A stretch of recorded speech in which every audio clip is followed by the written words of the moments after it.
You don't get what you want. You get who you are.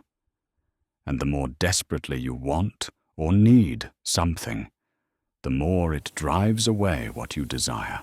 Psalms 23 says, "I shall not want." This is basically an affirmation straight out of the Bible to remind us that wanting something or needing something reflects an identity of lack, of not having it. And the reality around us can only reflect who we are. Imagine you're at a coffee shop or a bar, and you approach a person you find attractive. If you were to say to them, "I want you, I want you, I want you," how do you think that would play out? They would think you're a weirdo, a creep, or immediately run away. The key is to become the person who already has what you desire. How would you act if money were no object? If you had the man or woman of your dreams, had that beach house, or had your dream job? How would that version of you act?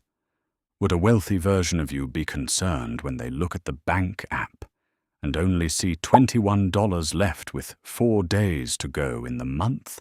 No, because they know they have millions more in other accounts. If you talk to an attractive person and they blow you off, would the version of you who already has them be upset about it? No, because that version of you is happy and already with them. One of the greatest quotes in literature comes from William Shakespeare, "All the world's a stage." We are all actors in this reality. When you experience something you don't want or like, instead of reacting with your old way of being, react differently. If that special person blows you off or seems uninterested, shrug it off and tell yourself that they are so in love with you and everything about you, because you are that desirable. When you look at a bank account and don't see a number you like, instead of accepting that gut punch of anxiety, simply smile and say, "Whew, good thing I always have more than enough." When you do this, do not immediately check for results. Checking reflects doubt, want, lack. When the time comes, it will be revealed to you, probably in a way you least expect. Remove yourself from the outcome.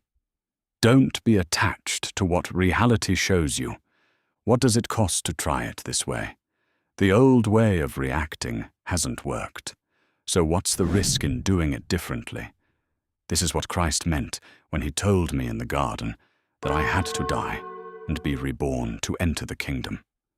I had to die of the old self, the self that lacks and needs and wants, and be reborn into a new version of myself that is abundant in all great things.